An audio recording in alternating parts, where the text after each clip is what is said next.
வங்கி கடன் வாங்கியிருக்கிறது. அவங்க கைது எத்தனை வாங்கியிருக்கீங்க?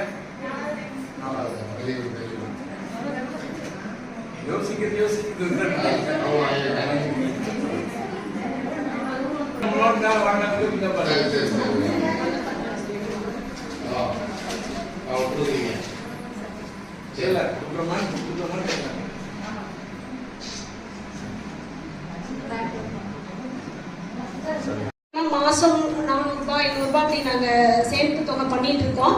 இப்போ ஒரு சின்ன, அதாவது பெண்கள் வீட்டில் வந்து கஷ்டமாக இருந்ததுன்னா வெளியே போய் 2 ரூபா வட்டிக்கு 3 ரூபா வட்டிக்கு கடன் வாங்கி செலவு பண்ணுறாங்க. இப்போ நாங்கள் எங்கள் குழு என்ன பண்ணுறோம்னா, ஒரு சின்ன கஷ்டமாக இருந்தால் ஒரு அப்படின்னு சொல்லி நாங்களே எங்கள் குழு ஆரம்பித்து 1 வருஷம் ஆச்சுங்க. நாங்களே அந்த மாதிரி போய் கேட்டு கொடுக்குறோம். அதாவது வந்து நான் என்ன சொல்ல விரும்புகிறேன்னா, எல்லா இன்ஆக்டிவ் குழுஸ் எல்லாமே வந்து இந்த மாதிரி ரொட்டேஷன் பண்ணலாம். அதே மாதிரி எல்லா குழுவுக்கும் கொடுக்குற கடனை நம்ம திருப்பி செலுத்தி நம்ம குழுவை நல்லபடியாக எடுத்து முன்னாடி கொண்டு வரலாம். தொழிலும் வளர்ச்சியடை, நம்ம சுய தொழில் பண்ணி நம்ம தொழில் வளர்ச்சியடை செய்யலாம் அப்படிங்கிறது என்னோட ஒரு குறிக்கோள். இன்னொன்று, நான் வந்து ஒரு ஐஏ ஸ்டூடெண்ட்டுங்க.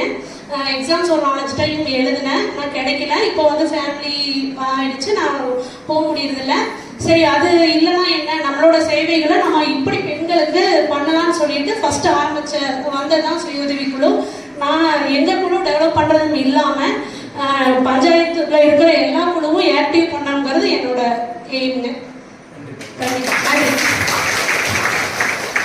பாருங்க, என்னன்னா நீங்க சொன்னதெல்லாம் பாருங்க. 5ஆம் கிளாஸ் தான் படிச்சிருக்கீங்கன்னு சொன்னாங்க. 10வது நான் வந்து படிக்காம இருந்தேன். அதுக்கப்புறம் வந்து சேர்ந்ததுக்கப்புறம் 10வது படித்தேன், டிகிரி படித்தேன். சென்னையில் போய் இப்போ நான் ட்ரெயினராக இருக்கேன், டிஓடியாக இருக்கேன், ட்ரெயினர் ஆஃப் ட்ரெயினர்ஸாக இருக்கேன். எல்லாமே நீங்கள் சொன்னதெல்லாம் அவங்க ஜெகதம்மா சொன்னாங்க பாருங்க.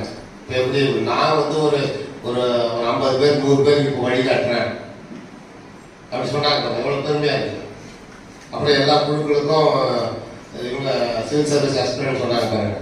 அவங்க எல்லா குழுக்களுக்கும் வழிகாட்டுறோம் அப்படின்னு நல்ல ஒரு நீங்கள் சொன்னதெல்லாம் வச்சு பார்த்தா நீங்கள் பேசும்போது எவ்வளோ கான்ஃபிடென்ட்டாக சொன்னீங்க. ஒரு நம்பிக்கையாக ஒரு கான்ஃபிடென்ட்டாக எப்படி சொன்னீங்க. ஒரு ஸ்கீம் பற்றி, ஒரு குழுவுடைய செயல்பாடுகளை பற்றி, சேவிங்ஸ் பற்றி. இப்போ 5வது கிரெடிட் லிங்கேஜ் 6வது கிரெடிட் லிங்கேஜ்லாம் வாங்கிக்கலாம் அப்படின்னா வந்தால் அந்த கான்ஃபிடன்ஸ் இருக்கு. ஃபர்ஸ்ட் ஒரு சகோதரி சொல்லும்போது பாருங்க, குழந்தைங்களை பார்த்துங்க அப்படின்னு சொன்னாங்க. இப்போ வந்து அப்படி யூடியூப் அடிச்சிட்டாங்க. இப்போ 4 குழந்தைங்களை பார்த்துக்கிறோம், நீங்க போயிட்டு வரமா அப்படின்னு சொல்லி அவங்களே வந்து சொல்றாங்க. அப்படியே ஒரு யூடியூப் அடிச்சிட்டாங்கன்னு சொன்னாங்க பாருங்க.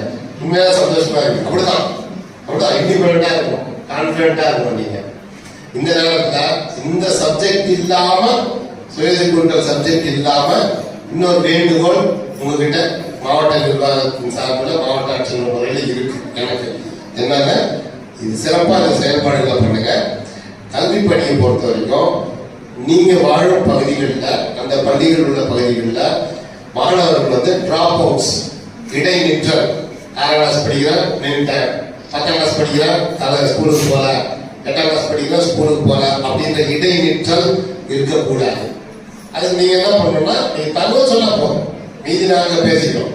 இந்த ஸ்டூடெண்ட் அந்த ஹெச்எம்க்கு தெரியும். பட் அந்த குடியிருப்பு பகுதி